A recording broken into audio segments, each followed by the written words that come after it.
Welcome to the Sports Minute. If you like the video this evening, please comment and share it. Please subscribe to my YouTube page, Vincent Turner 560 on YouTube, and I'm Vincent Turner. It's college football time. Athens, Georgia, tomorrow afternoon. The Georgia Bulldogs taking on the Ole Miss Rebels, a nationally ranked game in the AP polls. And when you look at this football game, I look at it two ways. Georgia hasn't really played that well this year. And Ole Miss last week against Washington State, you gave me some concerns. But we can get to the game on tomorrow. I'm going to start with the Ole Miss Rebels. Trinidad Chambliss has played excellent football this year. He's came out of nowhere. Replaced Mr. Austin Simmons in the second game and has not given the job back up. 1,286 yards, 7 touchdowns, 1 INT. He's got a very good player with him on the offensive side of the ball, Kawan Lacey, who some people are saying the best running back in the SEC, 587 yards on the year. But the thing that makes Ole Miss real strong is their offense on the outside, the wide receiver position. Harrison Wallace is one of the best receivers in the game right now, 361 yards. They Daquan Wright, 351 yards. And the gentleman that I know, that I saw play in high school, at Douglas County High School, as I live here in Douglasville, Georgia, Deuce Alexander. His father, Hilton Alexander, is the wide receiver coach for Douglas County High. Shout outs to the Alexander family. He's got 344 yards on the year. Plain and simple with Ole Miss. They're going to be throwing the football all over the place. And Trinidad Chambliss is going to have to make some throws in this football game on Saturday. Now to the Georgia Bulldogs. We had our questions about the Dogs after the Tennessee game, even though they won that game. A lot of questions about Gunnar Stockton. He had 308 yards that game. And then they came back 2 weeks later and lost to Alabama on their home field in Athens, 24-21. But I'm going to tell you this, Georgia hasn't played that football yet. And, of course, last week against Auburn, they didn't play an outstanding first half. But you know what they did is all championship teams, they came back and played very well in the second half. And what I was impressed about with them Dogs was their defense. C.J. Allen showed me last week. I understand why a lot of people are saying he's an NFL prospect and might be the best linebacker in the country. 46 tackles on the year.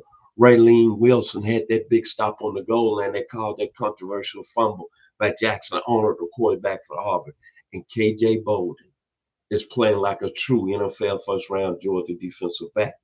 And Chris Cole is starting to give him some real heat from the defensive side rushing the passer.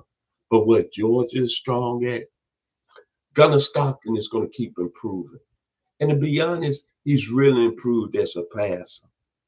Chauncey Barnes has not been the lead guy at the running back position with 315 yards. And you know Georgia offensive line is ready to be a real A-plus game.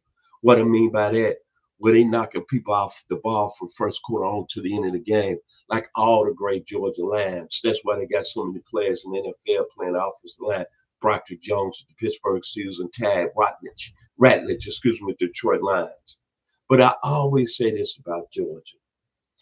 If, and I'm going to say this, Mike Bobo realizes that he's got one of the most explosive football players in college football, Zachariah Branch, transfer out of USC, who 3 years ago was the best player in high school football, who as a freshman, him and Caleb Williams hooked up time and time again.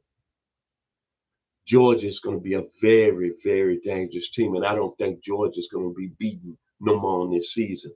And Kobe Young is starting to come in his own, leading the team in receiving receptions and receiving yardage, 300 yards, where Zachariah Branch got 291 yards. Georgia's got a potent running game. It hasn't been unleashed yet. But one thing Georgia has offensively that I hope comes to fruition on Saturday afternoon is Zachariah Branch. When he steps on the field, he's the best player on the field, regardless who Georgia's playing. It's going to be an interesting game tomorrow. But I think I got to go with the Dogs, 31-17, and I'm going to tell you why real quickly. Lane Kiffin has not won a game when it's meant so much. Remember last year, they beat Georgia. They went down to Gainesville, Georgia. Jackson Dart threw that critical interception, and they got knocked out of the college football playoffs. To me, This is a stamp of whatnot. Lane Kiffin, all the hard work, all the money that they spent down at the University of Ole Miss and NIL money in the portal. This is a game they gotta have to show everybody that they for real. They lose this football game, I'm gonna say to myself, the same Ole Miss Rebels under Lane Kiffin. A decent 9-2 football team, a decent 8-4 football team, a team that teases you a little bit about being in the college football playoffs. I just don't see it on tomorrow afternoon. I think with the Georgia Bulldogs, the best coach in college football, Kirby Smart, and Kirby's a type of guy and a type of coach. He has a good memory. You remember what Ole Miss did to him last year in Oxford.